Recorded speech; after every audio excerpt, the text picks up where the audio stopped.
Buenas noches. Buenas noches, everyone. If we can have everybody grab a seat, we're going to begin this meeting tonight. And if we can have the translators come up, I want to introduce you to them. And I want them to introduce themselves to you. 大家好，需要国语翻译的话，请去拿那个耳机。我是方小姐，代表华策会来翻译的，请去拿那个耳机，有国语翻译。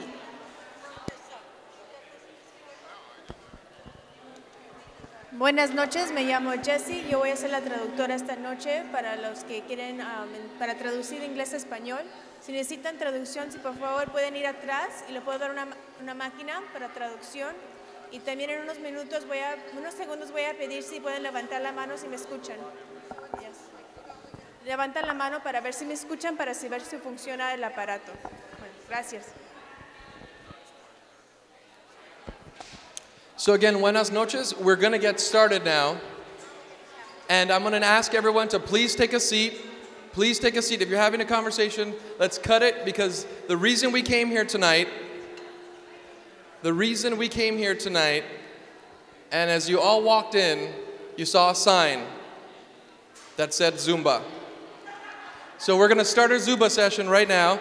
And I'm going to ask all the members to, I'm just kidding. I saw that tonight and I said left or right, and you are here because we are creating a space, a safe space, a space about respect so that we can have a conversation about a very important item for Sunset Park. Now, the way we're going to have this conversation is we're going to have one conversation. So if you're having a conversation right now, wrap it up, have a seat. Rosanna and Julian, can you help me back there? Can you help me get people to have a seat? Because the acoustics in this room are very difficult. And so one of the things we're going to respect in this space is one conversation. And we're going to go through that, and we're very lucky to have Uprose here, who's going to help us lay out those foundations for the meeting a little bit later. But what I want to do is just first welcome you all here tonight. And I hope you had a great Thanksgiving. And what we are going to have today is a conversation about the proposed affordable housing project at our Sunset Park Brooklyn Public Library. And this room, we've had many conversations. In this room, we've had many conversations, and there are so many things that we're working on together as a community. We're going to get this right. This is my welcome as part of the AV setup. But we are working through so many things in this community. With our police, with our industrial working waterfront, with our open space. We have so many issues that we're working through together as a community. And so one of the things that we value more than anything else is to share our information with all of you, and for you to share the information with all of us. And so as we move forward with this conversation, I'm very excited. And today, you have a copy of a letter that I put together with my team and our staff on reflections on what this project means. And the topic today is housing. And housing is so many things for us in Sunset Park. Housing is Section 8 housing that we're losing very soon, and we need to continue the fight for. Housing also includes our affordable housing projects, which we're going to talk about tonight. It also includes the incredible number of owners that own homes here in our community that have something to say about what homes are. And the history of Sunset Park really is on the foundation of those homeowners. But tonight we're going to talk about one particular project, and that's the Sunset Park Brooklyn Public Library. And so with that, I want to also say that when we bring the team up, they're going to introduce themselves. There are a coalition of organizations that have come here tonight. They're going to introduce themselves, or they're going to, you have a list, we have a list. Okay, so I'm going to read them out just so you know that they're committed to making this a productive conversation. And that includes the Asian Americans for Equality, the Center for Family Life, the Chinese American Planning Council, the Opportunities for a Better Tomorrow, OBT, Sunset Park Redevelopment Corporation, Southwest Brooklyn Industrial Development, Turning Point, Uprose. The list is in development, but our facilitators tonight are going to be Pratt Center for Community Development, and they're going to be helping steward this conversation. So again, I just want to say thank you. There's a healthy room of faces here, and when you continue this conversation, because the conversation will not stop here, I want you to take this back to your house. I want to take you back to your church. I want this to go back to the PTAs and to have a conversation about this, because this is the beginning of a long-term conversation about the future of this site, but also the future of the big conversation around housing, affordable housing, Section 8, etc. So, without further ado, and I don't know who's going to come in, Joan? I want to have you introduce yourself. Thank you. Thank you, Councilman.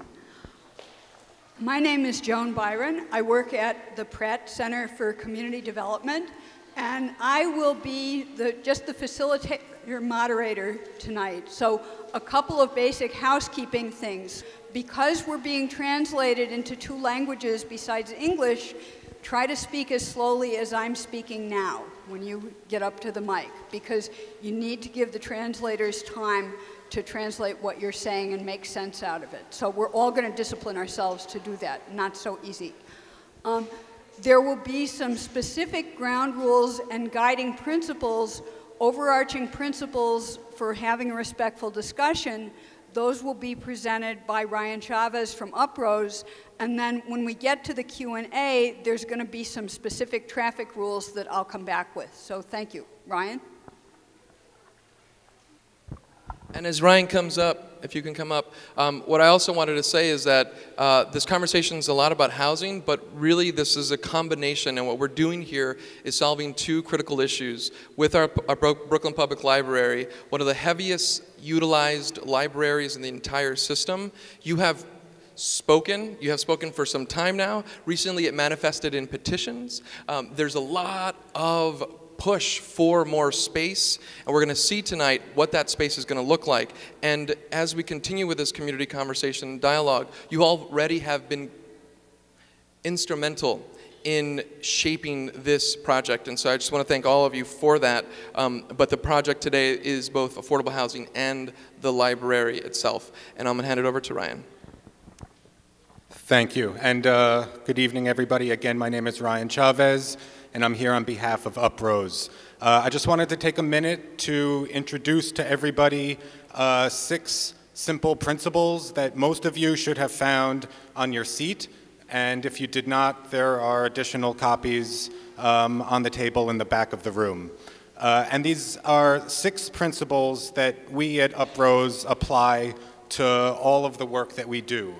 And these principles are meant to guide community-based, participatory projects and campaigns, and make sure that everybody in the community is heard, that everybody in the community participates, and everybody in the community has an impact on the outputs of these types of meetings.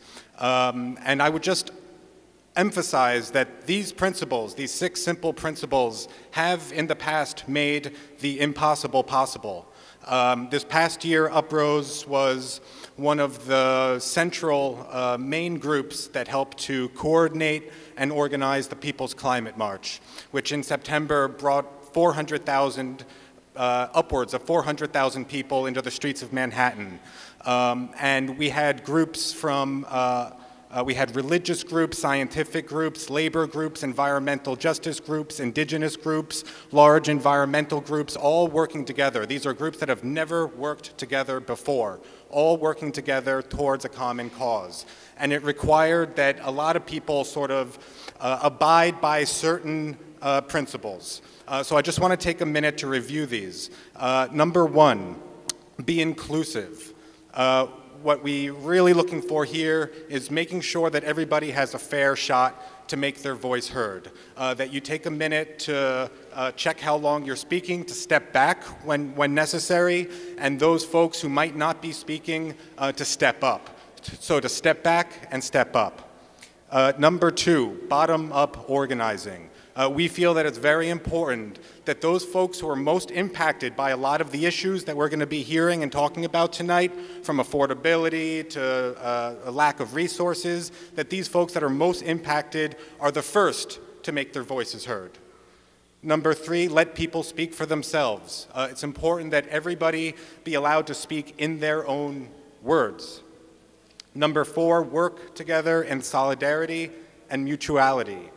Basically, what we hope to get out of this conversation tonight is that everybody with different interests, different opinions are able to come together and build towards common ground and build towards consensus. 5, build just relationships with ourselves. And what this really drives at is the need to sometimes put aside individual desires or what you feel is best for yourself and really think about what might be in the best interest for the community overall. And number 6, commitment to self-transformation. And this really means taking a look at yourself and making sure that you're not just talking the talk, but that you're also walking the walk. And again, I would just underscore that these are principles that have been adopted now by mainstream environmental groups like the Sierra Club, like Greenpeace, like 350.org, and these are large movement organizations that have adopted these in their own practices now and that have made some pretty amazing things happen in the past. So on that, I'll pass it back to Joan, and I hope that we have a very constructive, peaceful, and civic dialogue here tonight. Thank you very much. Thank you. Okay. Moving right along, what we're going to have next is a presentation of the current thinking about the proposal made jointly by Brooklyn Public Library and Fifth Avenue Committee. So speaking for Brooklyn Public Library will be David Wallach and Nalia Casita Rosario. Okay. Speaking for Fifth Avenue Committee will be Michelle De La Uz and Jay Marcus. So take it away. There will be time after this presentation for questions and answers, and there will be a couple of other formats in which you can make questions and comments. We'll get to that right after the presentation. Hi, I'm David Wallach, and I'd just like to introduce a few other folks from the library team. This is Nyla Rosario, who is from our Government Affairs Unit. Brett Robinson, who runs finance and administration for the library, and many of you know Roxana Benavides, who is our head librarian. And as always, deserves a big round of applause. All right, let's get right into it. I'm David Wallach. I'm the executive vice president for external affairs at Brooklyn Public Library. Those of you who were at a meeting we had at the community board a few weeks ago heard some of this, but this presentation and the plan that's being proposed has evolved since then. And we'll get into that in a little bit. By way of background, the library was first built in 1905. It was a Carnegie library. It was torn down in 1970 and then rebuilt into the one-story branch that it is now. As everybody here knows, the Sunset Park community is extremely densely populated. It has gotten more populated in recent years. It is incredibly diverse, and the use of the library reflects that. This is one of the busiest branches in our system. It's the 8th busiest branch of 60 branches, but if you account for how small it is per square foot, it's the 5th busiest branch. And as many of you who go to the library every day see, it is bursting at the seams in a number of ways. It is physically too crowded. We have too many people in too small a space. It does not have a great layout. We don't have enough room for technology, for computers. We don't even have enough room in this library right now for a proper children's area. Right now, the branch is about 12,000 square feet, a little bit more. A portion of that is the basement space, and a portion of that basement space is utility space, which takes up about 3,000 square feet. So we're talking, in terms of usable space in this branch right now, as it exists, about 9,000 square feet. Aside from the problems with the layout and the size of the branch, as many of you know, we've had long-standing problems with the infrastructure in this building. And I think nothing was more obvious in terms of the state of the branch than what happened with the air conditioning over the summer.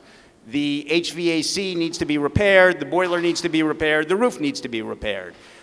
We have about $2 million in our budget right now, which would allow us to do that work if we just went ahead with a basic repair of the work. We could fix the HVAC, we could fix the boiler, we could fix the roof, we could do a few other improvements, we could put in self-check machines that we've been putting in other branches.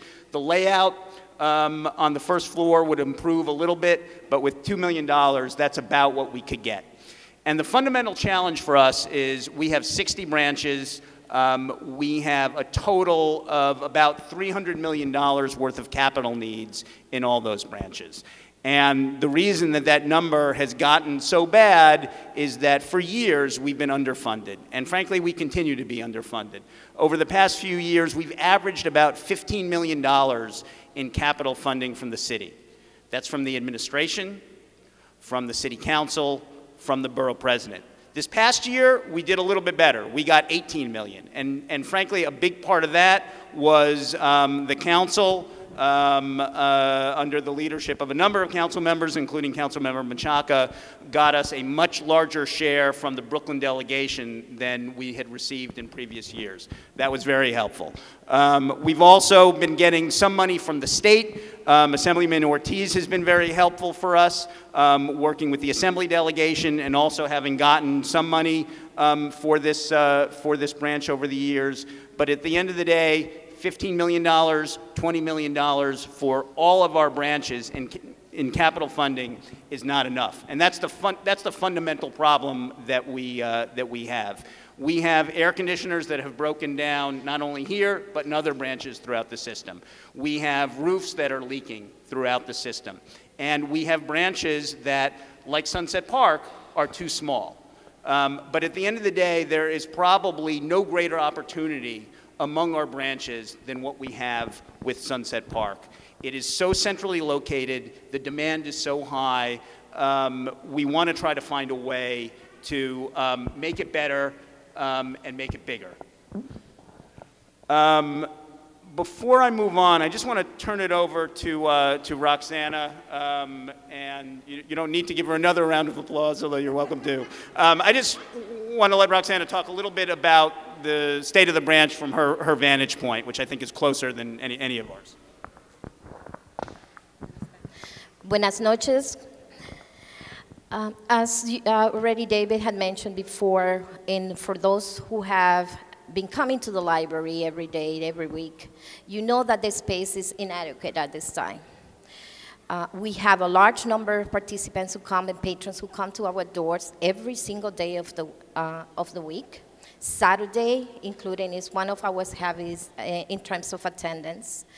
The needs in the community are large, and the library is there in trying to provide those services and those programs that will help alleviate and provide those services in programs that the community needs. However, if you have come to the library and you see that we have programs in the main floor that require us to ask you to move from one table to another, so in order for us to provide homework help, and then to provide English as a second language conversation groups, or because we are actually providing a Ready Set Kindergarten Kids program, etc., we need to ask you to move from one side of the room to another, and sometimes you ended up not having a chair where to sit because we don't have enough space for everybody.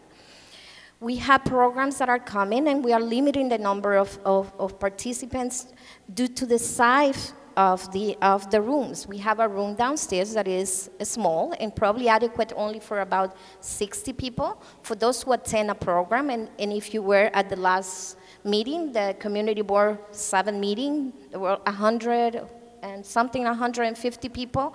Our programs, so we have our programs for Chinese New Year and from El Día de los Niños, we had close to 200 people in place. We had to create a space in the main floor. That's not the way that we are supposed to be providing services in a library. We should have the space that is needed. We should have a space that is adequate for children because we are, I think it's the second to third largest populations for 5 years old and younger in Brooklyn, and we are the ones who serve in that community. So that's what you're going to see in our calendar of events, a heavy emphasis also in programs for those first 5 years. We also know that the pre-K is also, seats are not available. We are aware of that. We're providing all those services. The spaces for the little ones cannot be together with adults. It has to be adequate. It has to be a place in which they're going to be safe. We need to be moving furniture and everything in order to make sure that it's the safest space possible for the little ones. We do not have computers. For those who came, also come to the library, and you see we only have 4 computers for children ages, let's say, from 1st grade to 6th grade. 4 computers? Will never be sufficient for that. So, and we only have 9 computers available for teenagers and adults. Technology it's at the heart of everything that we're doing now. In order for us to succeed, we need technology. We don't have the space. We don't have the means to have more computers available on the main floor. We do the best that we can. Now, you also provide free Wi-Fi. It's also a lot of expense that is going to incur in that. We need more money, more input so that we have. I think we are one of the highest in terms of Wi-Fi usage. What it's telling you is that most people do not have either technology at home, or even if they don't have a computer, if they have a computer, they don't have internet. So the needs are great, greater than what we are able to provide with that. The space, it's a #1 thing that we need at Sunset Park so that we can continue to provide the services. The many organizations that are present in here that are coming that want to collaborate with us, but we don't have the space. There are many other services that are coming from the city that we can provide for free. We do not have the space. So we had to be very creative. We have 4 or 5 programs, concurring programs, that are taking place on the main floor. Because one program is the only one who can be taking place downstairs in the program room. So there are many other things that need to be done. A children's area, everything like that. The library is open, and the Fifth Avenue community is open for your input. You had to tell us how to going to be used, those 20,000 square meters. Then you had to be telling us, what is it that you need? Do you need another children's area? The library and the Fifth Avenue community is open to that. So let's have a conversation. I think we all agree that we want a larger, I definitely do, and the staff also wants that. We want a better and more modern, because you deserve that. You're an amazing community. You're very, very vibrant community, and you deserve the best. So let's have the best library possible. 20,000 square meters, I think it's a good start.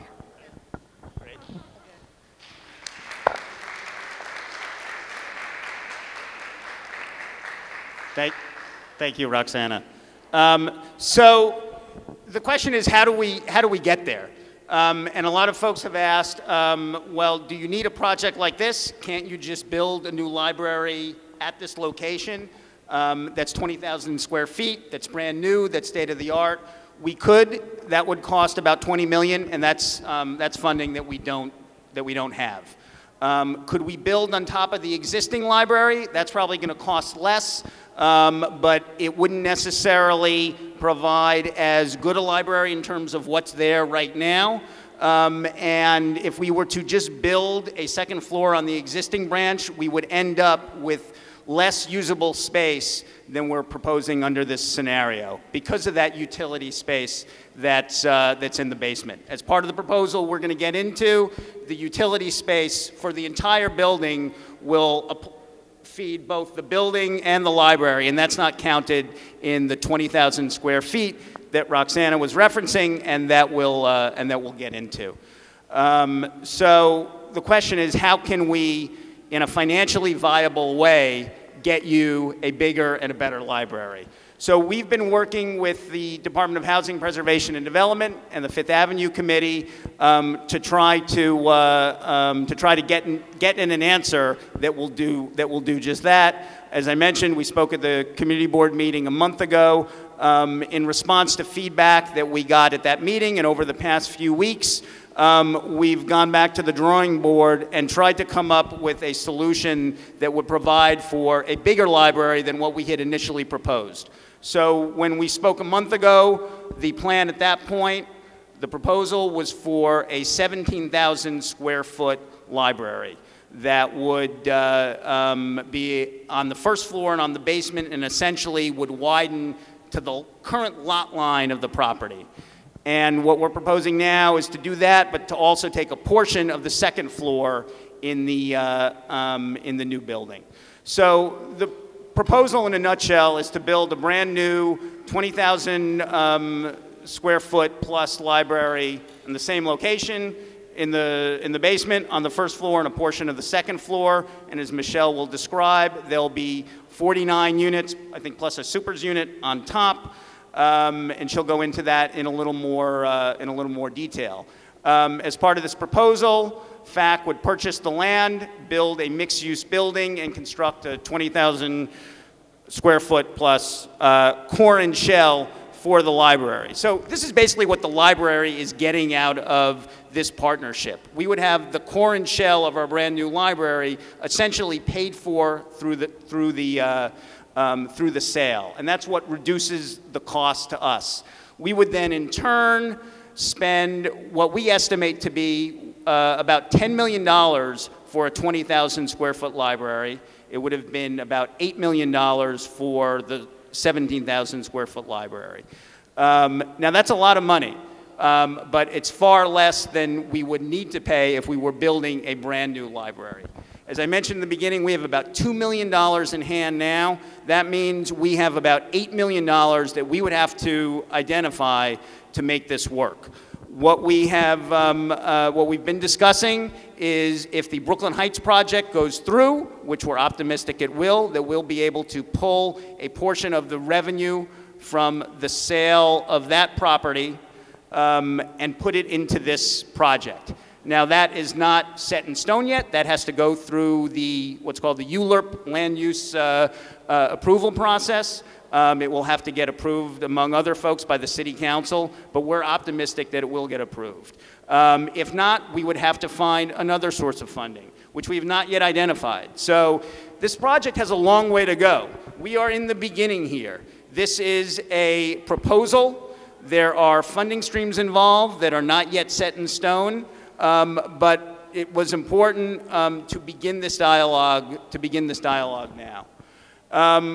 If we can make this happen, we will get a larger library that will allow us to dramatically improve our service. It will be modern, it will be accessible, it will be welcoming, it will have the increase in the technology that Roxana needs and that she needs for her customers. It will have more books, and it will have the capacity to provide more programs. We will be able to do all the good things we're doing in that library, but to the extent that the Sunset Park community needs. Now, one other point, and this has come up a number of times, I think there's a lot of concern about tearing down a building and being confident that there's still going to be library service. We are committed, as part of this project, to making sure while the construction of the building is happening that we will find temporary service for the library in another location. Now the old fire department site has been suggested to us.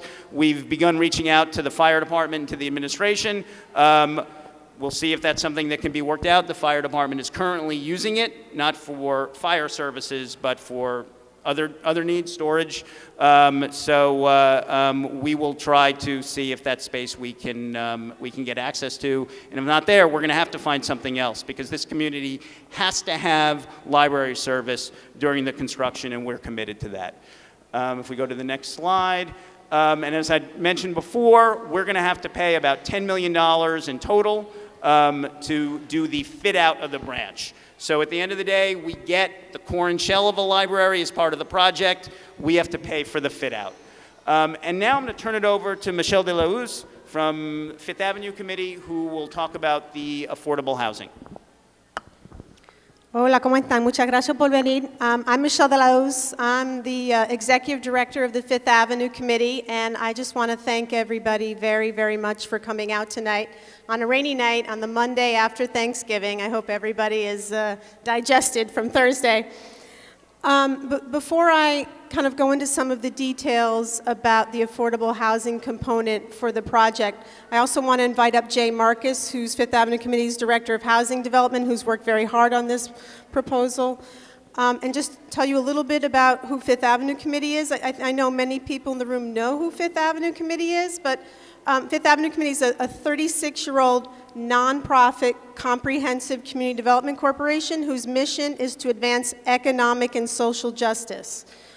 One of the ways that we do that is that we build and manage affordable housing, and we've built nearly 900 units of affordable housing, including more than 120 units of affordable housing that we own and manage here in Sunset Park and in Community Board 7. We also provide 18 adult education and literacy classes in the community, ABE, ESOL. I think we probably have some of our students in the room. We have about 400 students at many, many of the local churches here in Sunset Park. And Fifth Avenue Committee's affiliate, Neighbors Helping Neighbors, many people know Marcela and Aura, who are day in and day out are working, and here's Marcela walking in now, preventing eviction and displacement in the community because there's such significant pressures, rent pressures in the neighborhood. So one of the reasons, so Fifth Avenue Committee actually has been, as an affordable housing advocate and as an affordable housing developer, we are always looking for opportunities to preserve existing affordable housing, like we're doing with the project-based Section 8 buildings here in Sunset Park that are at risk, and also developing new affordable housing, because New York City has had an affordable housing crisis for more than 70 years. It's the reason why we have rent stabilization in the state of New York. That means basically that the vacancy rate in housing in Brooklyn is less than 5%. Less than 5%. So for every unit that becomes vacant, there are literally thousands of people who want that unit of housing. So it's very much the owner of the property has much of the control in the situation, which is why we have rent stabilization.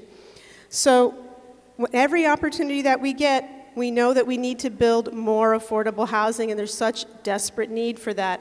And this project would create 50 units of housing, 49 of them affordable, 1 superintendent's unit, and the units would be affordable to Sunset Park residents, and we're going to go more into detail about that. And they're deeply, deeply affordable. And so there'd be 9 studio apartments, and the rents would average between $550 a month to $790 a month, and that depends on the income of the family.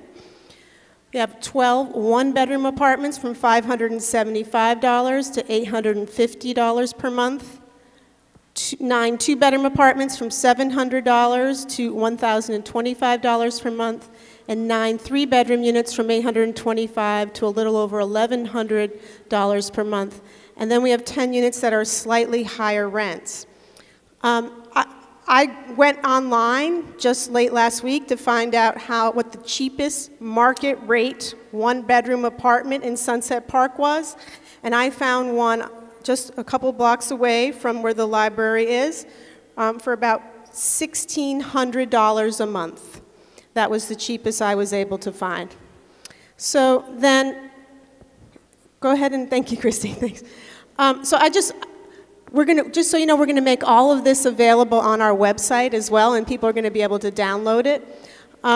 So just to describe what is affordable housing is a term that gets thrown around a lot, and it means different things to different people, but the government actually has a specific definition for affordable housing.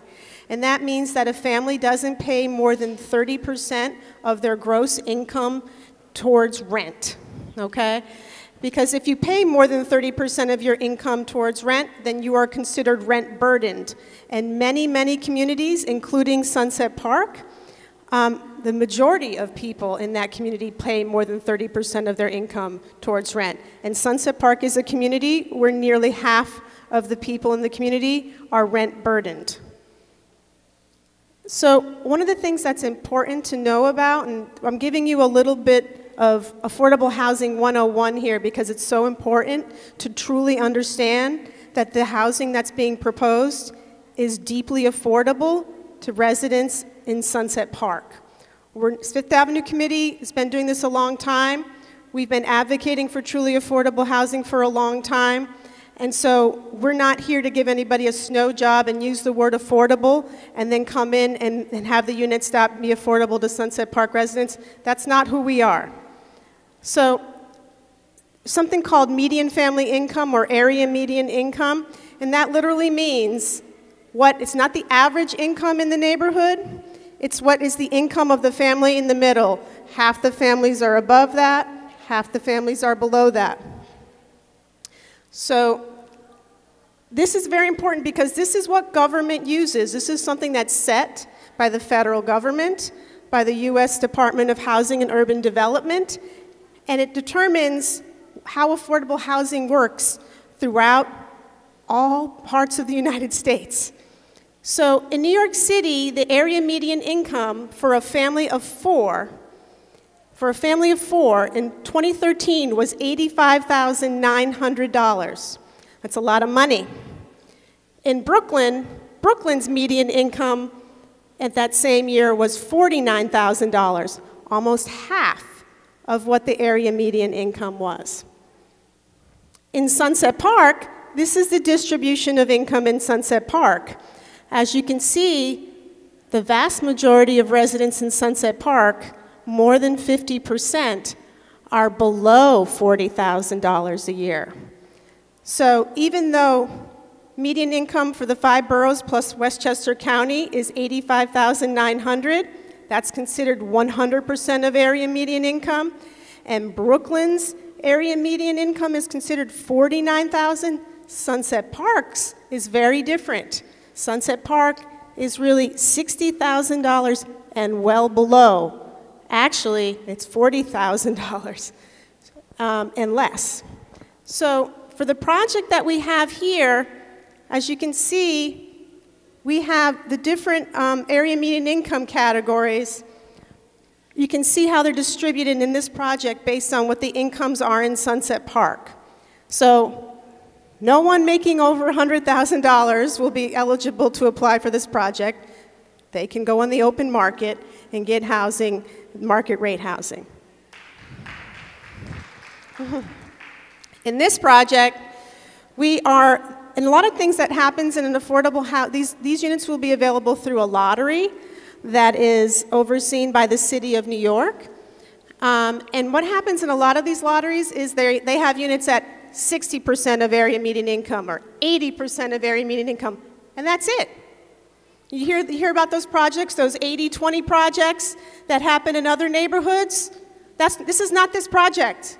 It's not this project at all, right? In this project, we have units at 30% of area median income, 40% of area median income, 50% of area median income, 60% of area median income, 80, 90% of area median income, which means that, see all those incomes between, you have to have more than zero. You're going to have to have an income in order to qualify. But there will be Section 8 available, and it's not the same kind of Section 8 that's happening with the 408 units that are opting out. Again, we're not a for-profit developer, we're a non-profit developer. So people earning less than $20,000 a year will be eligible for those Section 8 units, and then families between $20,000 and a little less than $100,000 for a family of 4 will be eligible to apply in the affordable housing lottery for the project. So this, we want to make sure that people understand that this is a broad range of affordability, and it's deep affordability, very deep affordability. And the units will be permanently affordable. We're applying for tax credits from the state of New York, and they come with a 50-year requirement for affordability, but that's not good enough for the Fifth Avenue Committee. We were the first developer in the city of New York, before permanent affordability became a policy goal of the city's Department of Housing Preservation and Development. We proposed permanent affordability for our own projects because we believe deeply that we are stewarding these affordable housing assets on behalf of the community. We know that the community needs affordable housing. We know that the affordable housing will be needed in perpetuity. And so we are asking the city, we are telling the city we are willing to agree to have these units be permanently affordable. So we're going to talk about some next steps, and we also have some questions we'll be happy to answer. So most immediately, the Fifth Avenue Committee is going to be applying this week for low-income housing tax credits, which would be awarded in the spring if they're chosen by the state. So that's something that's basically necessary for this proposal as we've put out there to work. We have to get those tax credits to make it financially viable. We would not find that out until the spring, but the application would go in now. The next item for us, which I mentioned before, is we have to find an interim location for the library. I think it's all well and good for us to keep saying that we're going to do that, and I see a couple nodding heads, until we do it, I think it's fair, frankly, for people to have skepticism about that. We need to have it, and we're going to, but the proof will be in the pudding. Hopefully sometime within the next 6 months, we will nail that down. And as I said, we can't proceed with this project until we find that. We would need to finalize the agreement with the city and the Fifth Avenue Committee. And again, just to be clear, the library does not own any of its property. All of our locations, with the exception of about a half dozen which are leased, all of our locations are owned by the City of New York. So they would be the ones through the Department of Housing Preservation and Development that would be selling the property, and then the city would be getting what essentially would be a share in a condo back that the city will own for the library space. Nobody can take that away. The city will have that the same way that they have all our other library spaces, including the Sunset Park branch right now. One of the things I think we need to talk more about is to continue to build upon this meeting and have an ongoing dialogue. One piece of that, a particular piece that's of concern to the library, there's sort of the broader dialogue about the project, and then there's the library design. We are starting with a blank slate here. I mean, that's one of the nice things about being able to build a new library. We are going to be able to conceive it and shape it working together, and we want to put in place a good process to get the feedback from Roxana and our other library staff, but also from the community. We want to hear from you what you want. Do you want more technology? Do you want a children's room? Do you want a larger area for programming?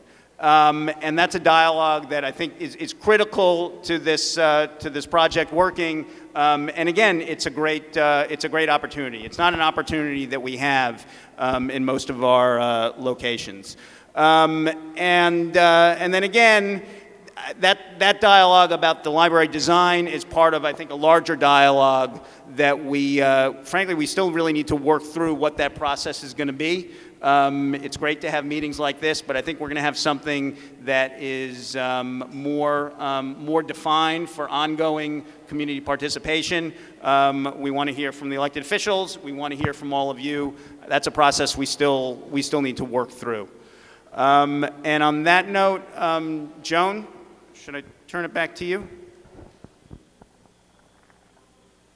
Okay, thank you very much. Okay, so we're now going to spend the rest of our time here on questions and answers. And the ground rules we're going to follow to make that work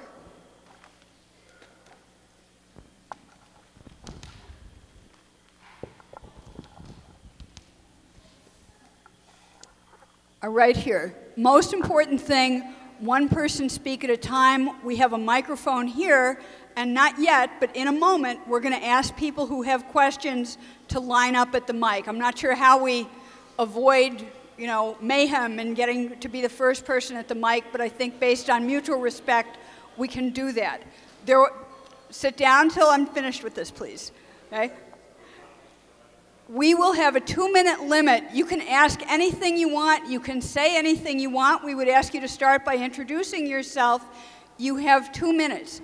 If it is a request for information or clarification that Brooklyn Public Library or Fifth Avenue Committee can respond to, I will have them respond. We won't have time for you to engage in debate. If you want to make a statement, you can make a statement. They are probably not going to be able to respond to that because we want to give everybody time to be heard. We're scheduled to finish at 8 o'clock. We will go a little after that if that's going to make it work for everybody to be heard. If there are a lot of people and we're going to be going on for hours and hours, we will make an alternate game plan. Okay? G is going to keep time for us. She is going to hold up a sign when you have 30 seconds left out of your 2 minutes. She is going to hold up a stop sign when you have no time left. So please respect that. Any questions? Okay. Any questions, please line up at the mic, and one by one, we'll start the questions. No, after you. I insist. Do you want to use that mic to respond? Yeah.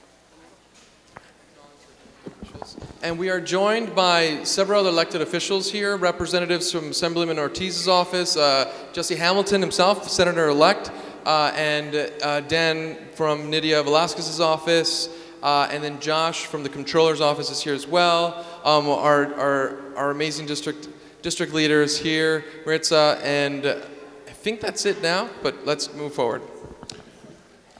Yeah. I'm Michael White. Some of you know me. I'm from Citizens Defending Libraries. We have been looking at the library redevelopment and proposed real estate deals across the city in a broad-based fashion. So my question is for Michelle, and I'm just going to ask that you could clarify for us, based on the conversation that we had last week, your position more broadly on libraries. I know that you and the Fifth Avenue Committee were opposing the sell-off of Pacific Street, but as this and a lot of other meetings have made clear, there's a linkage between this library and the sale and the shrinkage, very substantial shrinkage of the Brooklyn Heights Library. And we've been working in terms of coalitions, cross-supporting on the Pacific Street fight and vice versa. We've also tried to extend that coalition to be concerned about the sale of public assets in general. So, we've been opposing, for instance, the sale of Long Island College Hospital. And I believe that Brooklyn Heights is now something you consider to be in your territory, based on our conversation. So,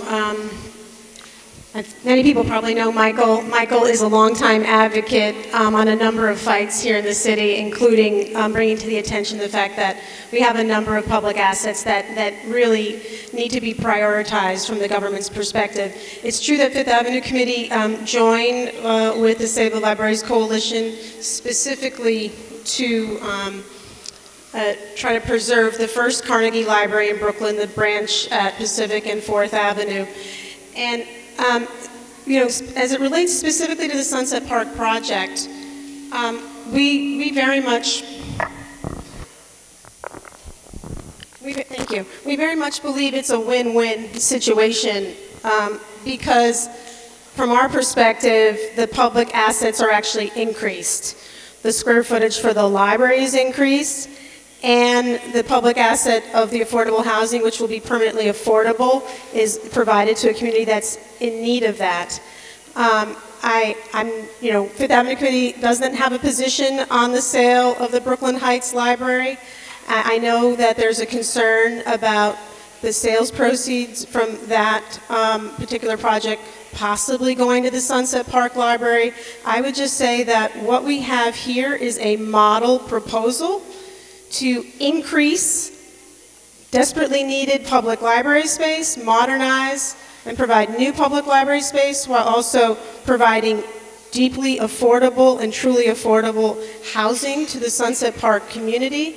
And I think it's a model that will attract resources from a number of places, including possible philanthropic support. So we'll see ultimately where the resources come to help outfit the public library.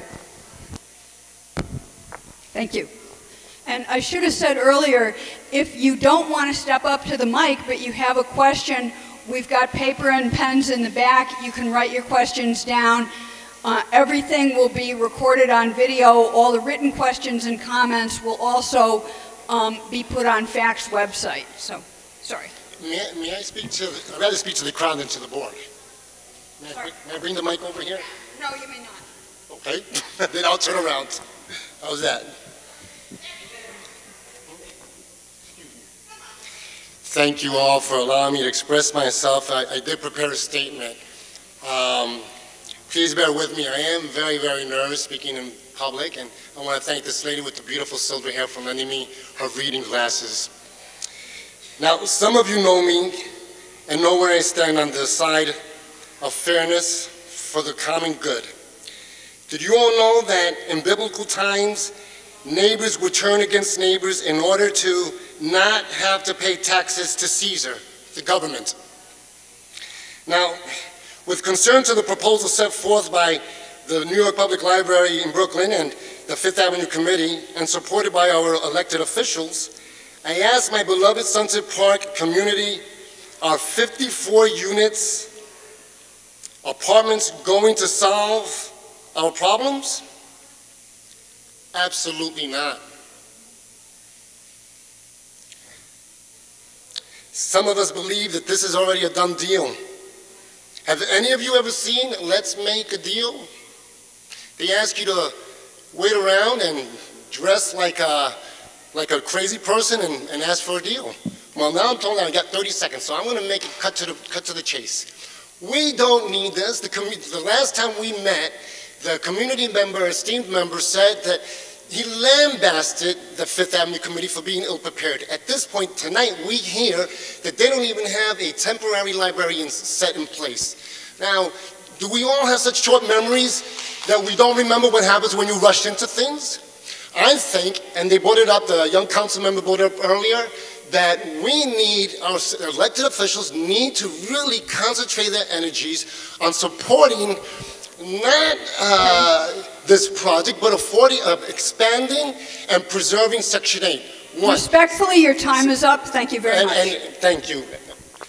We don't need to store bodies, we need to store books and computers. Thank you. Okay.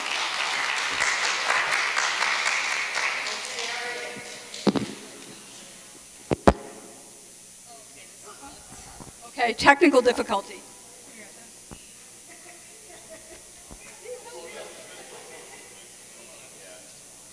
Can we ask that people not handle or touch the mic, just talk to it, because it's really not a great setup.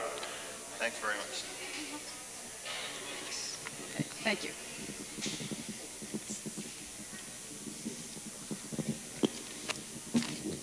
Thank you, ma'am. All right. Should be good. All right. Hello. Hi, my name is Jessica. I'm a resident here of Sunset Park. I noticed in one of the slides it said that only half of the affordable housing that's going to be built will be available to people in Sunset Park, and it said 50% of, I'm not sure, that's what I saw, so my question is, how exactly is that helping the neighborhood? Mi pregunta es que nada más dice el slide que mitad de los apartamentos que van a ser de baja renta va a ser para la comunidad de Sunset Park, y mi pregunta es cómo eso va a ayudar, porque si mitad de la renta es para 25 gente, and then that was also, yeah, that's my question.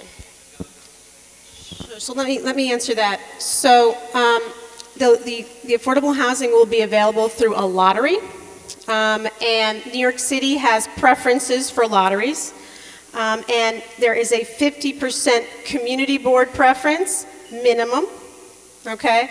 And then there's also a 5% preference for folks with physical disabilities or hearing and visual impairment, and there's a 5% municipal employee preference.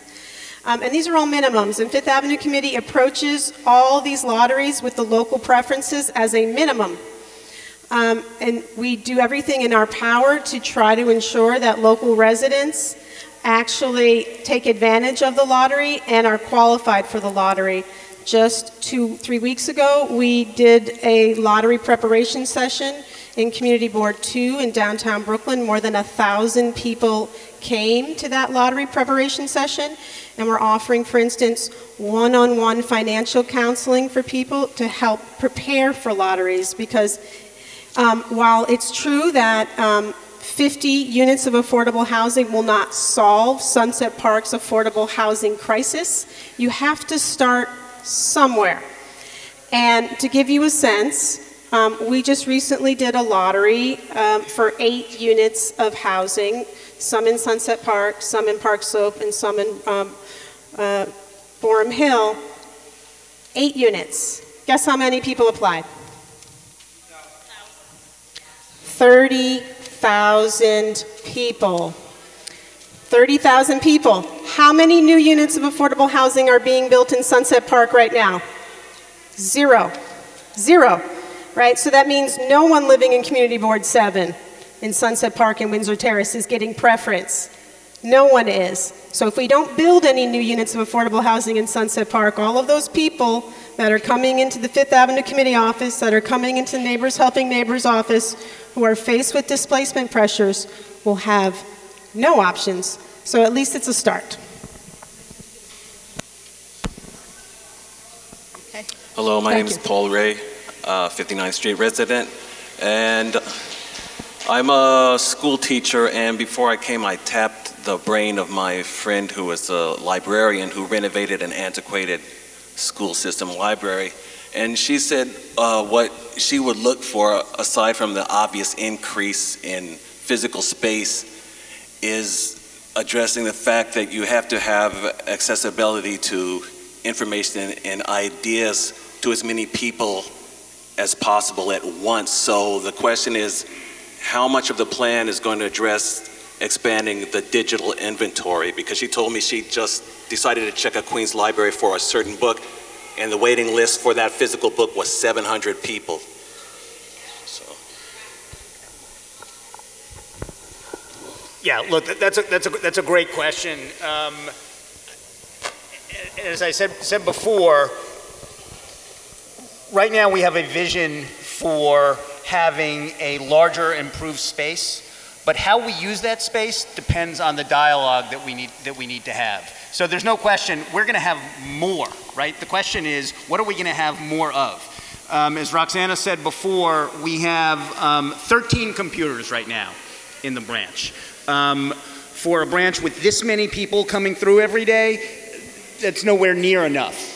But I think one of the things we have to work through together is how much more technology should we have in this building. It's going to be more than 13 computers. It's going to be more than 4 children's computers. I think we all, we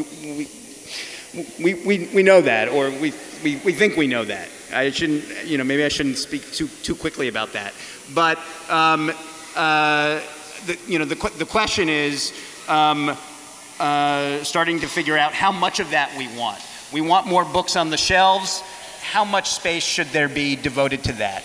Roxana talked about the programming challenge we have in the branch now, where she's conducting programs on the floor of the library, which is, you know, we get programs done, but we're doing that at the expense of other activity. We're making it harder for people to go in and use the library for other purposes and to get books. So what we have to think through is we're going to have a lot more space under this proposal, more than twice as much of usable space compared to what's there now. But the question you asked, I think, is the fundamental question for us. And I don't think the library can get us to that answer alone. I think we're part of that process, and we need to figure out a way over the next year to get that input from everybody in this room and the rest of the community. Thank you very much. Hello, my name is James Sosa. My only question is, how much more money do you need to give us for a full second floor? A full second floor, how much more money? Continue. You mean instead of just a partial second floor? Is that the question?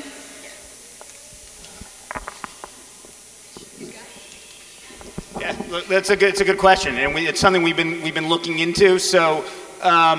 What I described before was how we need a total of $10 million to fit out 20,000 square feet, which includes half of the second floor.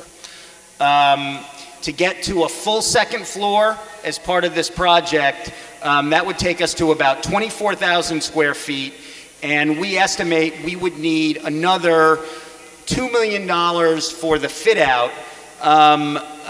Basically the stuff that goes in the library, but right now, under the current proposal, we don't have to pay for the core and shell, the walls of the library. If we go to a full second floor, that's gonna increase the cost of the core and shell, and we're probably gonna have to also pay for part of that, beyond what would be the 12 million. Now the other impact of us taking the whole second floor, this is complicated, and not just for you, but I think for everybody in the room, including everybody at the library and everybody at FAC.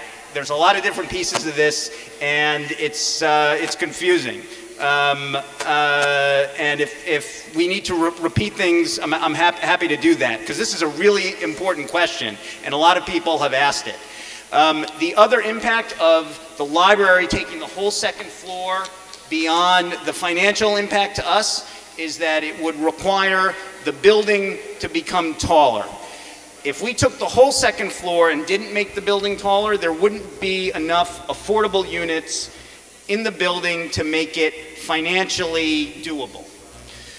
Now, if the building got taller, look, that from the library's vantage point, I think we would be comfortable with that, but I think what we've heard from other stakeholders is that there are other folks who wouldn't be comfortable with that building getting even taller than the 8 floors that we're proposing now. So there's two big costs to take the second floor: the dollar cost to the library, and then the building getting taller. But it's a really good question.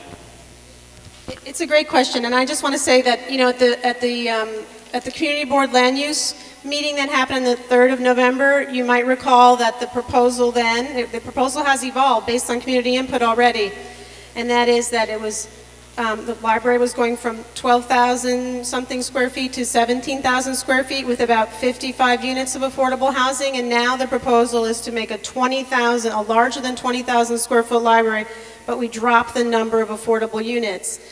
And the reality is that in order to make any affordable housing, new construction affordable housing project work, the number of units that you need to build in order to make it work is right around 49 or 50 units. Below that number, it's no longer feasible. And if we wanted to make the library larger and continue with the affordable housing, then the point about the height restriction is a real one. Right now, the building is at 8 stories, and we know that there's, the community went through a rezoning process a number of years ago, and people were comfortable with the current zoning, which is why we're respecting that. Okay. I really appreciate the great on-point questions, and I will ask the respondents to keep it tight. Next, please. Hi, my name is Jimmy Sosa, born and raised here in Sunset Park. We're about 120,000 people here in Sunset Park. You keep on saying that the affordable housing is going to come for Sunset Park, but actuality is not. It's going to be Windsor's Terrace, the neighborhood, the other neighborhood. So it's not Sunset Park. And second of all, what we're doing is we're starting to build what we're doing in Park Slope, building 8 stories. And that's the beginning of the starting of every other neighborhood and every other contractor, and then they're gonna it's gonna mess up the skyline. All right? That's one. Once you start with that, it's gonna continue and it's gonna mess up the whole neighborhood. So it's true that the lottery would be for Community Board 7, and that is, just so you know, we're not making these rules up. These are rules that exist for the City of New York and for every affordable housing lottery citywide. We would love to prioritize the units just for Sunset Park resident. But you have to understand the City of New York is trying to abide by U.S. fair housing law as part of the process. So, and I think that's something that we all would support, which is making sure that folks of different backgrounds have access to the affordable housing that's produced while making sure we prioritize access for local residents. So the 8 stories. So that's something, just so everybody knows, that was something that was agreed to as part of the rezoning that happened during the Bloomberg administration. It goes to 12 stories to 25th Street, and then it drops down in Sunset Park to 8 stories. And so this proposal is entirely in keeping with the existing zoning in terms of the height restriction. And so we're not asking, you know, it's not, this is what is allowed under existing zoning. Thank you.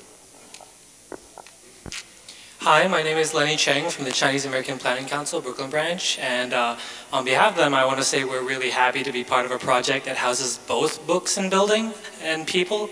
One question though, and I'm concerned because if you add housing units to a library, what is the situation on smoking? Will it be a smoke-free building entirely?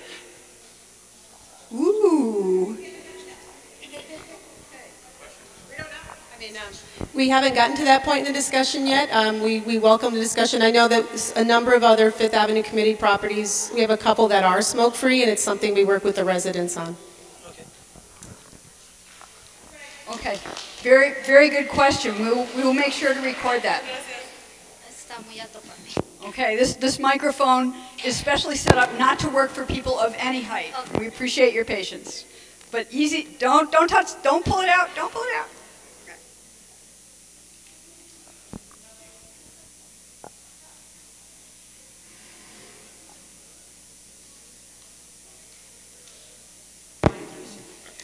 Hola, mi nombre es María Salvador. Representamos a Padres Preocupados de Sunset Park de PS 169. We represent concerned parents of PS 169. A causa de que la principal interina botó todos nuestros libros de la escuela, the interim principal threw out all the books in our school. Los niños están yendo a la librería de la Cuarta Avenida. And the kids are going to this. Los niños no están yendo están yendo a la librería y no encuentran el suficiente material y la suficiente tecnología. The kids are going to the library and they're not able to find the proper books and technology and have access to technology. Y el espacio que necesitamos. Y si piensan hacer un edificio, and the space that's needed, and if you plan to build on top of the library. Piensen en la educación de nuestros niños y piensen hacer algo para los niños de educación especial y tener libros bilingües, español-inglés, porque el área judía es bien vergonzoso que nuestra área que es latina, en la área judía tienen libros en inglés y en español, bilingües. Y la librería está muy cuidada y tiene la suficiente tecnología y lo necesario para nuestros niños. PS 169 no tiene libros en estos momentos y nos preocupa que en la Cuarta Avenida no haya libros. Gracias. And to think about kids with special needs, maybe building a school above the library for kids with special needs. And it's a little sad that other libraries that aren't Latino, they have access to bilingual books and we don't.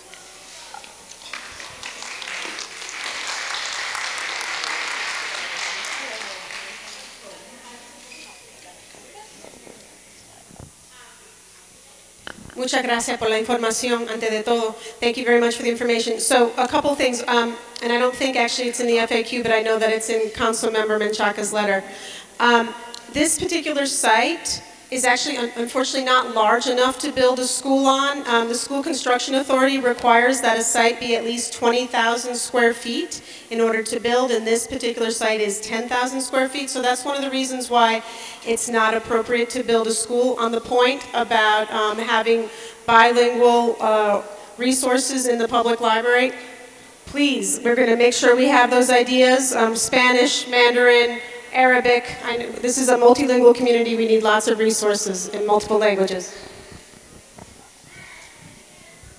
But you know, some of this should not have to wait for a new library to be built. So I would like to just follow up with the questioner afterwards on what the needs, what you think the needs are in the library now in terms of books. Our book budget was cut by the city 5 years ago, and it continued to be cut as we received cuts like all the other New York library systems during the Bloomberg administration.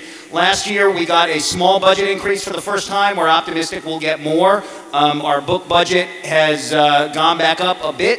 So we are able to buy more books than we were a few years ago, but we want to hear some more feedback from you. So if somebody from Brooklyn Public Library right now can get that lady's information, that's good. Okay, it's about 2 minutes after 8. We're doing pretty good. Can people hang for another 20 minutes? Okay, we'll check back in. Please go ahead. Hi, my name's Elena Romero. I am a resident of Sunset Park, born and raised over 40 years, parent of 3 small children, and I'm also the recording secretary for Community Education Council District 15. Our issues here at Sunset Park go well beyond our library, obviously affordable housing, and of course schools, as we've already discussed. The fact that our schools that are over 140% capacity rate, libraries are critical for our children's well-being. So I recommend that we definitely have a space for our public school children, but in addition, being able to support all the generations that live in Sunset Park. Both the younger generations, my generation, and the older generation, because we have 3 different generations living in a community that the library is extremely vital for. Okay. Good evening. My name is Arelis Martinez. I am the district leader here for more than a decade, and I am also an educator, a faculty member of Kingsborough Community College, and I strongly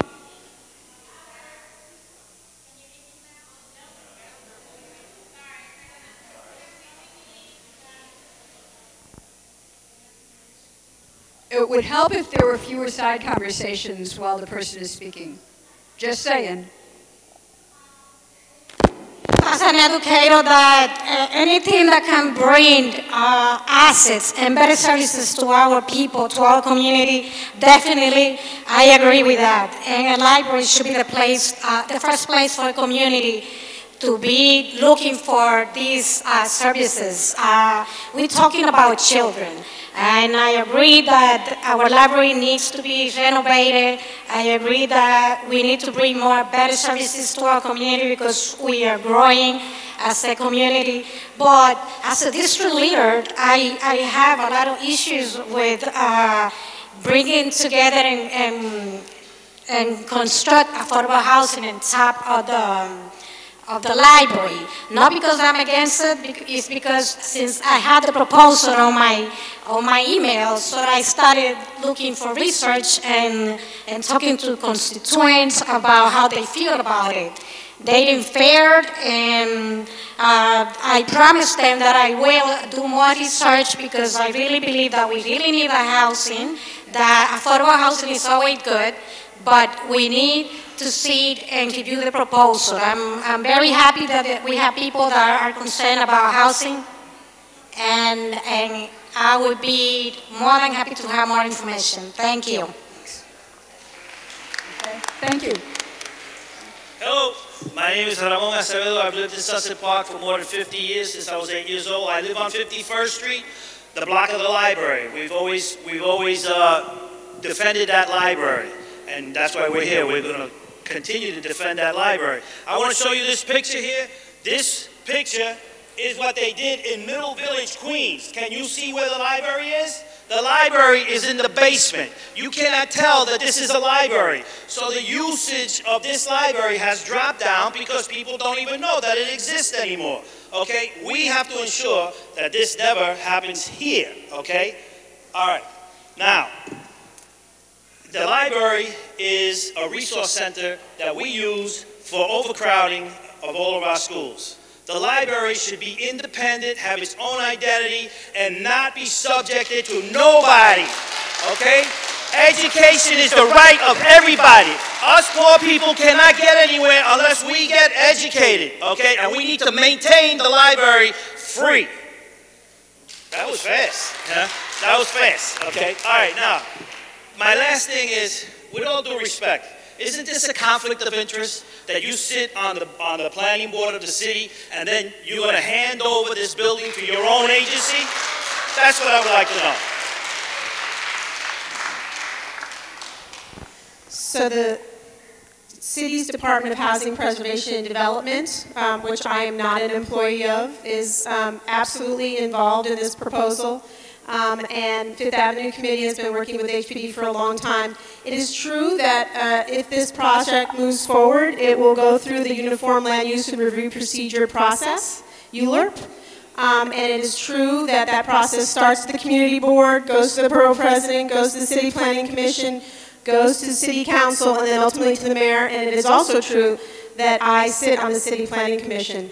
And as part of being here tonight in my role as the executive director of Fifth Avenue Committee, I absolutely received prior approval from legal counsel at DCP, because the reality is that as Fifth Avenue Committee, as an organization that's been around for 36 years and who has been building and managing affordable housing and advocating for affordable housing and other community facilities, we know, I know, you know, that this community needs and deserves a bigger library and needs and deserves truly affordable housing, and that's not a conflict for anybody in this room. Well, we'll continue to explore that. But thank you very much. Thank you.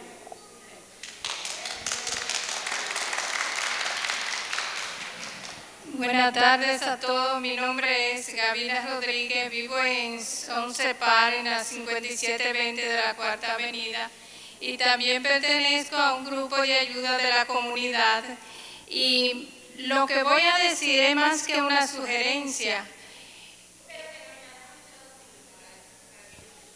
Okay. Hi, my name is Gavina. I'm a Sunset Park resident, and I also serve on the Committee of Community Help at Our Lady of Perpetual Help, and what I have to say is a comment. Decía que lo que voy a decir es una sugerencia. Todos sabemos que Sunset Park tiene muchas necesidades. What I'm going to say is a suggestion. We all know that Sunset Park has a lot of needs.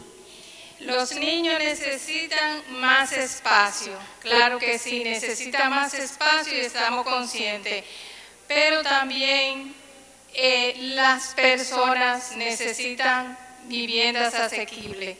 Los niños, the kids need space, and we know that the kids need space. We're all aware of that. But also people need affordable housing. A veces no nos damos cuenta de las necesidades porque no le estamos viviendo. Sometimes we don't notice people's needs because we're not living through them, but Pero se me acercan personas y me dicen tantas necesidades que están pasando sobre la renta. ¿Cuántas personas le cobran a los caseros una renta por encima? ¿Cuántas personas están viviendo 5 en un cuarto? How many people right now are living and paying rent, exacerbated amounts of rent? How many people that come up to me and tell me they have problems with their rent? 5 people to a room I've witnessed. No es que yo no esté de acuerdo con la biblioteca ni el espacio, claro que sí, porque It's not that I'm not in accordance with the library and the space, but porque los niños son el futuro, pero tenemos una necesidad de viviendas asequibles. because kids are our future, and we have such a great need of affordable housing. Y mi opinión es que se puede usar para las dos cosas. And my opinion is that the space could be used for both things. Se puede aprovechar el terreno porque tenemos pocos recursos y también tenemos poco terreno, pues entonces lo que debemos hacer es aprovecharlo para las dos cosas. And so we need to take advantage of the space. We have very little space and we have very little resources, so we need to take advantage for both uses. Porque yo entiendo que las dos cosas son necesarias. Because I understand both things are necessary. Y por eso yo apoyo la propuesta de que tanto estén los apartamentos como la biblioteca. That's why I support that the library be expanded and the affordable housing be built. Gracias. Thank you. Gracias. Hi everyone, my name is Lowen Han. Hi everyone, my name is Lowen Han from Brooklyn Chinese American Association. So BC have been serving the community for over 2 decades around the Sunset Park area. We here to show our support to the expansion of the library and the affordable housing plan. However, I do have a question. So in addition to the local resident, will new immigrant family also be benefit from this plan? Will new immigrant family also be benefit from this plan? That's a great question. So, so anyone who has an individual tax identification number, an ITIN number, will be eligible to apply for the Affordable Housing Lottery. And I think we all know just last week that President Obama laid out deferred action and a way for recent immigrants to get ITIN numbers. So we think these two things will help meet some of the needs that exist here in Sunset Park. Thank you. Great question. Thank you.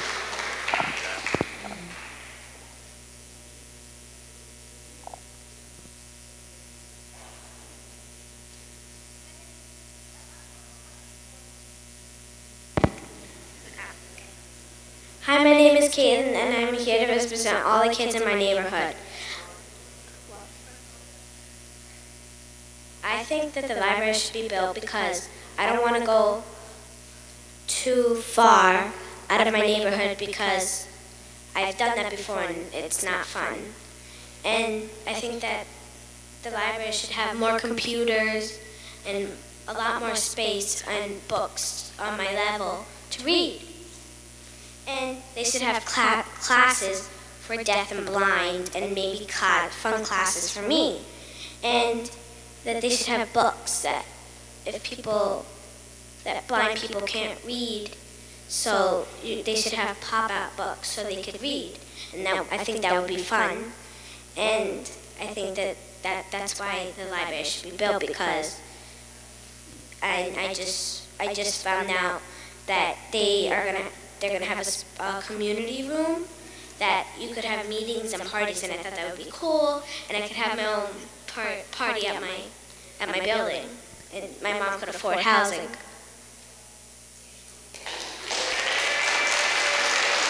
Thank you. Thanks very much. Mi nombre es Elfega. Yo tengo aquí en Suncepar más de 25 años viviendo. Mi hija creció ahí en esa biblioteca y me di cuenta, como dijo la directora, no hay suficientes computadoras, libros. Muchas personas se tienen que ir porque no hay espacio. Y también respecto a las viviendas. ¿Me puede repetir un poquito? Ok. Mi nombre es Elfega. My name is Alfea. Tengo más de 25 años viviendo en Suncepar, esa biblioteca. Ahí creció mi hija y me di cuenta que no hay muchas computadoras. And I noticed that in the library there's not enough computers. No hay suficiente espacio para los niños. Muchas personas se tienen que ir. There's not enough room for the children and many people have to leave. Y respecto a las viviendas, Es beneficio para la comunidad porque serían 50 viviendas, 50 familias que se beneficiarían. And in terms in respect to the affordable housing, it is a lot. It's 15 units that would provide housing for people. Nosotros somos del Comité del Perpetuo Socorro y nos damos cuenta las necesidades que tiene SUNSEM para la comunidad, de las viviendas que le suben la renta, el 7 o 6, 5%. Son familias, como dijo la hermana, están viviendo 4 o 5 personas en un cuarto. Okay, and I support the fact that these houses are going to be built because we see how rent is escalating in the neighborhood. Esa es mi opinión. That is my opinion. Thank you. Okay, let me remind folks, the person at the mic has the floor. If you want to have a conversation with other people in the room and you just can't wait, I would ask you to step out in the lobby to do that, okay? We've got a few more people that would like to speak. I would say after the last person in the line right now, who's the last person? Raise your hand. Okay, you will be the last person to speak unless somebody has a burning question, okay? Thank you. Hi.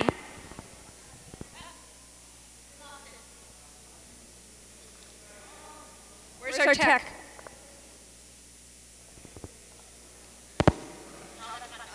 Hi, my name is Maria. I'm a mother who my child is 4 years old. She's in the new school. She's in 43 4th Avenue. The new school is 516.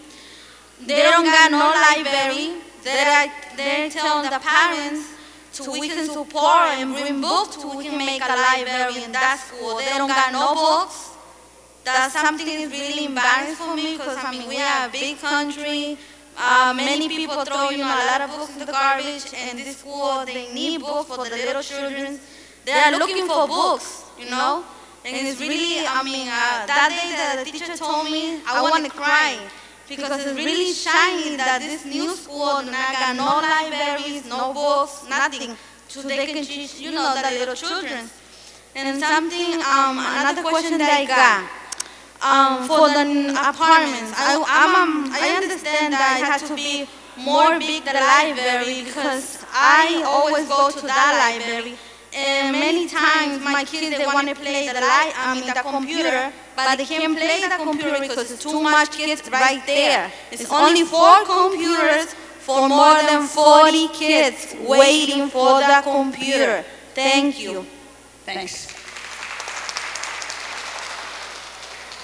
Hello, hi, my name is Genesis. I've been living in Sunset Park since I was a little kid, and I use the library many times. Therefore, I support an expansion to the library and also the affordable housing. At the same time, I think the library needs a second floor, because like she said, we didn't fit it there. Still, I go, and we don't have space to use the computer.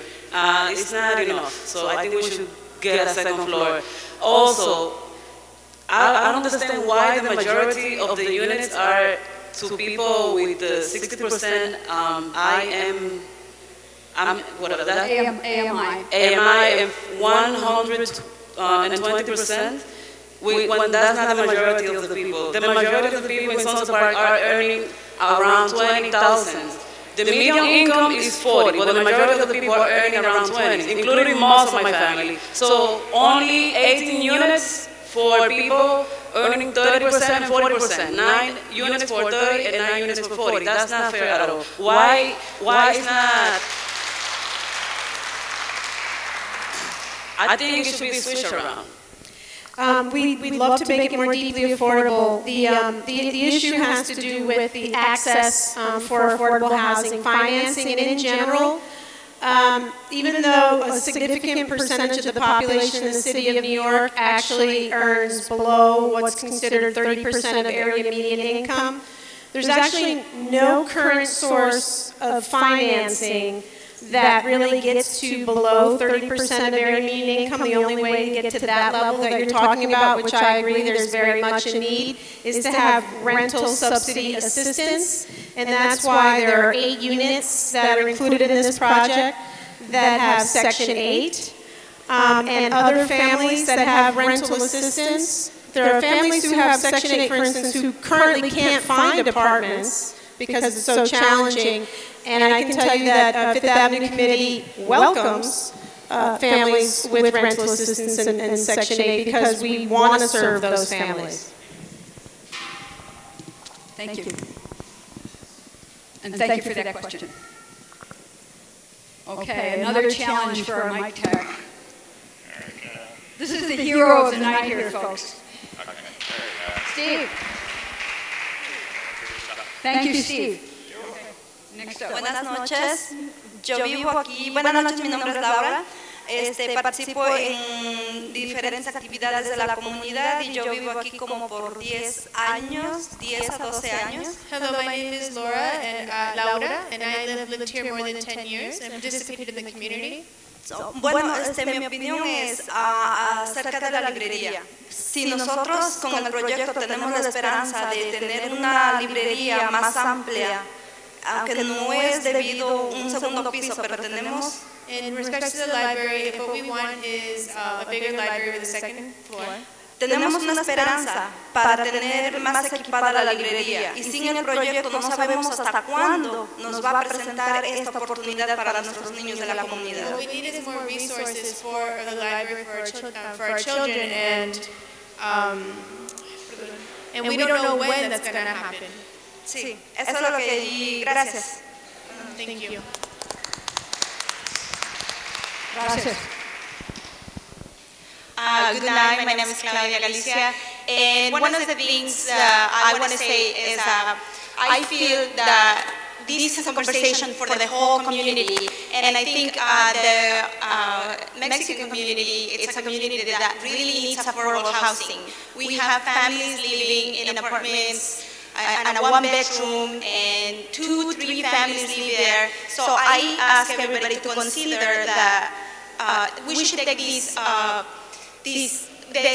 opportunity to enrich the whole community. I am in favor of building the affordable housing, and I'm also concerned because I hear a lot of people saying that, oh, we really need 2 floors for the library. We need a second floor. This library is one of the most used in our community, so we really demand that we have a second floor. Thank you. Thank you very much. Hi, my name is Leah Aber. I live and work in the community, and I'm also on Community Board 7. Our community desperately needs more library space. Our community desperately needs more resources. We need more adult literacy. We need more resources for education in general. And we desperately need affordable housing. We see so many people in this community that are getting displaced on a weekly basis. And I want to commend Fifth Avenue Committee because that's where we send them when they're being displaced, when they need advocates who can help them in housing court, when they're in a rent-stabilized unit and don't know their rights. But I also want to say that the rent-stabilized units in this community are often higher rent than what this affordable housing is offering. We also have so many clients that are not in rent-stabilized units, that are not in Section 8, they're on a month-to-month lease, they don't have rights, and they're being displaced because their landlords are raising rent well above the prices that are being offered by this affordable housing. So if we want affordable housing, we want 100% affordable housing. That's what this community needs. And the 80-20 that comes with private inclusionary housing is not possible for this community. The density is just not there to build that type of affordable housing. So I think that we really need to look at our housing needs for this community and this proposal. My question is not only for the panel, but also for Jonathan Viggers, if he's still here from the mayor's office. Have you considered the courthouse space as a possible space to house the library in the interim?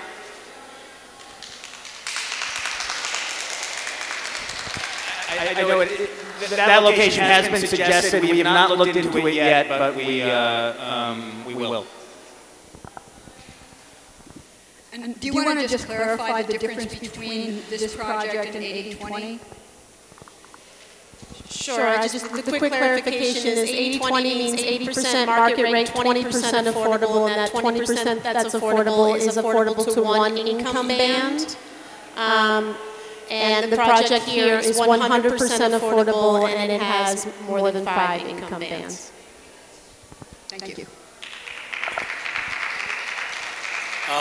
Good evening to all. Mi nombre es Javier Nieves. He sido un residente de Sunset Park por muchísimos años. He sido líder político de esta comunidad, asambleísta. I'm going to say it in English afterwards, so you don't have to translate.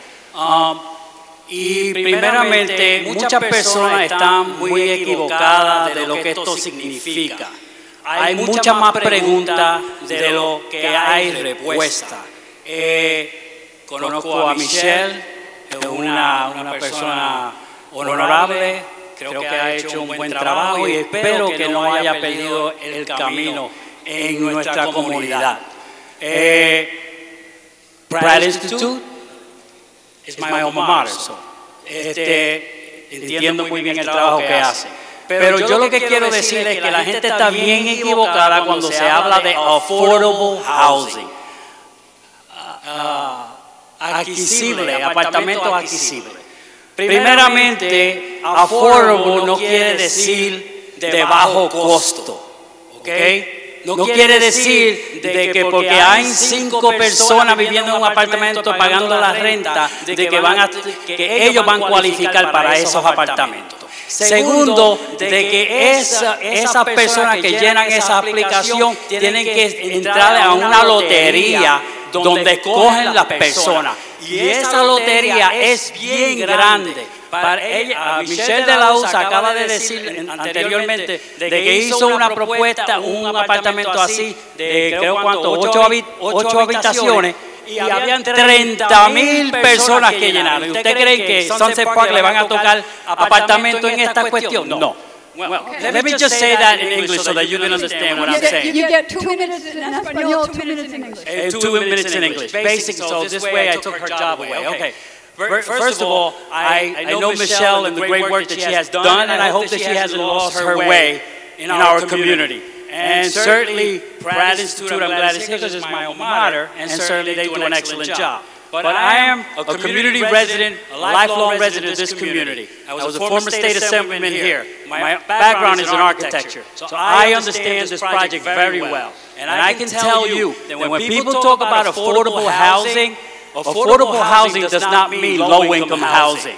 And the Spanish people and anybody who has gotten up here and talked about because we're living in crowded conditions, you know what? You're not going to get a crack at these apartments, first of all. Because these apartments are going to people that have what they call a medium income, as it's been defined by some cockamamie formula that the city came up with. Okay, so that means that you make $75,000 or $80,000 or $85,000, you might qualify. So what I'm saying is I think everybody here is pretty much in agreement from my reading. Okay, I think everybody here wants affordable housing, and everybody here wants the library to be expanded. I don't think anybody in their right mind would be against that. So, but what is the problem? The problem that we have here is that we do not want it at this site. And does that mean that there is no other site available? Or are we so naive to think that if this is not done, and that the stream of funding that comes through this, that's been put together for this, we don't have an opportunity to get other affordable housing? Look, let me tell you, the mayor has put forth as one of his pillars of his election was 200,000 units of affordable housing. Okay? The onus is on the mayor, on the people to come up with the funding sources to develop affordable housing in Sunset Park. And you know what? We have a whole order for that. People don't want to talk about below 3rd Avenue. I don't know what they're waiting, holding it for, but I can tell you, okay, that this doesn't, because if this development goes forward, Sunset Park does not benefit. This is just another, I just want to make this last statement. This is just another step in gentrifying this great community of Sunset Park.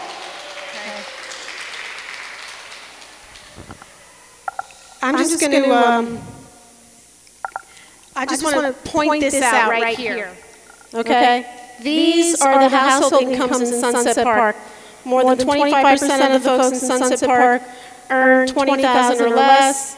about 20,000, between 20,000, 20%, I'm sorry, between $20,000 and $40,000 a year, nearly 20% between 40 and 60.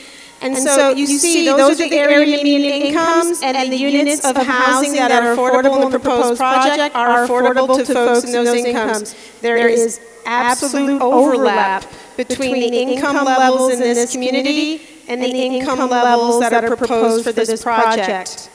And I can tell you from experience that community board preference matters greatly in an affordable housing lottery.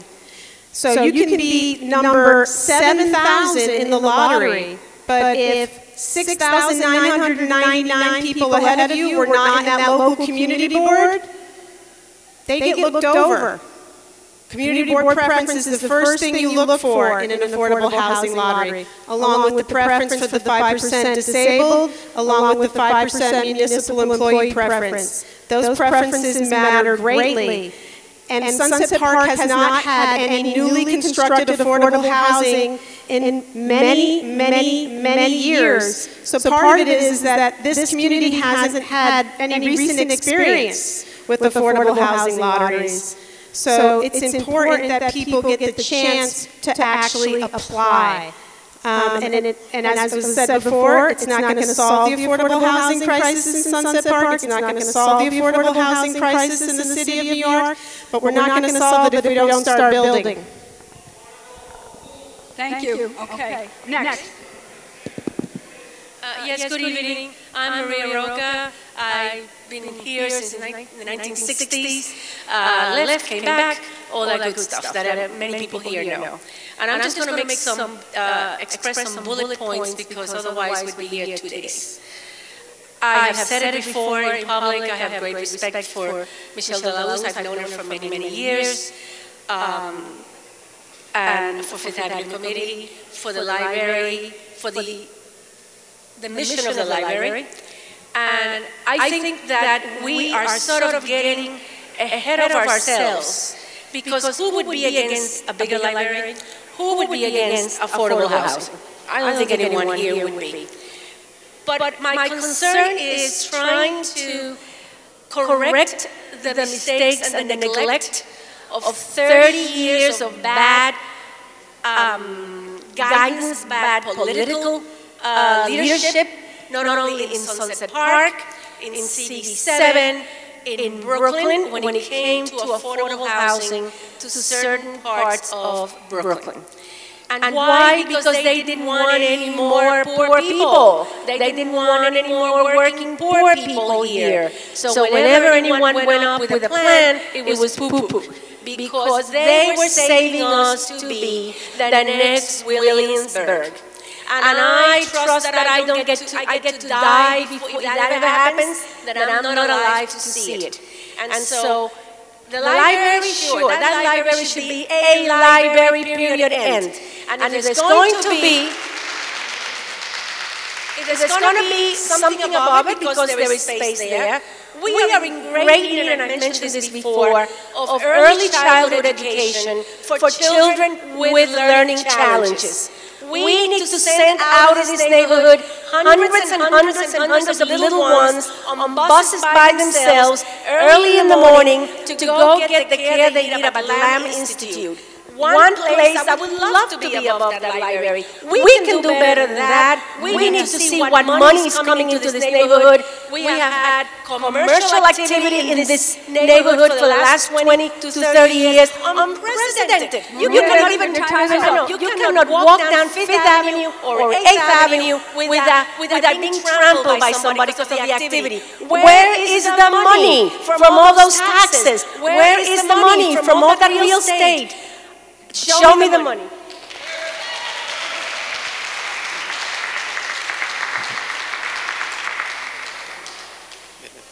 Good evening, everybody. My name is Randy Pierce. I'm representing Opportunities for a Better Tomorrow. We're an organization that works with young adults here in this community. We've been doing so for 33 years. I'm also on the community board. I'm the former chair of the community board. I look over at my good friend Ray, and I think about the fights for rezoning, the fights for the high school, the fights for the waterfront park, and a bunch of other issues that we stood together in support of. I would say this, look, If anybody's going to build housing in our community, if anybody's going to build housing for our people, I'd want it to be the Fifth Avenue Committee, plain and simple. They're not private developers. They're an organization that I've worked with on many different projects. The Affordable Housing Project, or the formerly homeless project on 16th Street. And the reality is, their intentions have always been very, very honorable with this community, and I think it's a good thing. I do question a little bit the library's strategy in all of this. Of course we want a bigger library. Of course we all love Roxanne and we want to see her fulfill her vision for more programming in this community. She's a total asset, by the way, to this community. Don't ever remove her from our library, okay? Because then you'll have bigger problems than you're having tonight. I don't understand why the Brooklyn Public Library can't come out and just commit to saying we will fully fund the build-out at opening because we're getting a brand new building to support a much larger facility. You guys got to figure that piece out. And I'd be interested, my question is, why can't you guys commit to building it out at opening? Don't keep us hanging on whether we're going to build it out over a number of years. We saw this with the Waterfront Park. We lost parts of the Waterfront Park because it wasn't fully funded when we started the planning and development. The last thing I'll say is with respect to the interim space, look, the community board has a site selection committee that keeps an active list of more than 20 sites. You know, Leah talked about the municipal building. You know, can we talk to St. Michael's? Can we talk to OLPH? Can we talk to a dozen of the other sites in this community? We will help you figure out the temporary, facilities for the library. I guarantee it, okay? Thank you, Mayor. Look, I think that's a very fair question, and it's a fundamental question. If we had the money in our budget to do it, we would put it out there, because this is a great opportunity that we don't have in other locations. We want to make this happen. We got $18 million last year in capital funding for all 60 branches. That's less than, that's about $300,000 per branch. And we pushed last year with the administration, with the council. We got more capital funding than we did the year before. We need much more. And frankly, it's going to take all of us here continuing to push with all our funders to try to make this project a priority. The Brooklyn Heights project is an easy path towards this happening, but like I said, that has to go through ULURP. That's not set in stone. I wish I could just say, we have the money now, we can do it. That would make it very easy. That's not true. We have to find a way to make it happen. The Brooklyn Heights project is we haven't had an opportunity like that before to provide us with funding to do projects like that. That could make this happen. If not, maybe there are other opportunities, but right now, in our capital budget, we don't have them. We have to go to the administration, we have to go to the council, we have to go to Albany, and we have to find more funding than we've been getting. We want to work with you, we want to make this happen, but based on the dollars we have in the bank now, if I said, yeah, we're going to make it happen, it wouldn't mean anything, because we have to, one way or another, we have to find that money. What we're proposing here at the end of the day is a way of doing that where that obligation to us is much less than it would be otherwise. It's making it possible. This partnership here makes it viable, but we still have to find that extra cash, one way or another.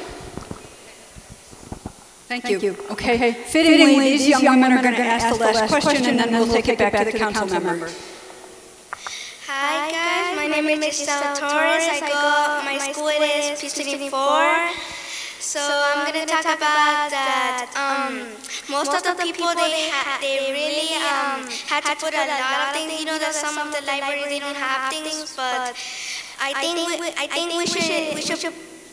we should put some computers or books or dictionaries so children could learn something about new things like sciences or something else. So I think we should get computers, books, and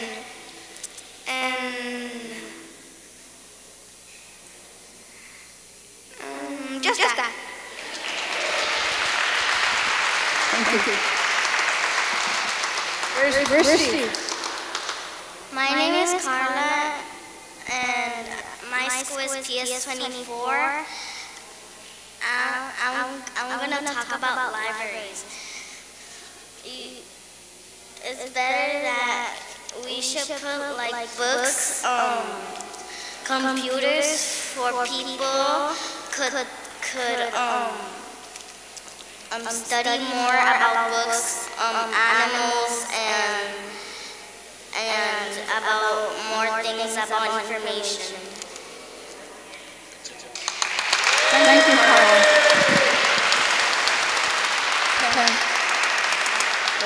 Councilmember Menchaca is going to wrap it up and talk about next steps.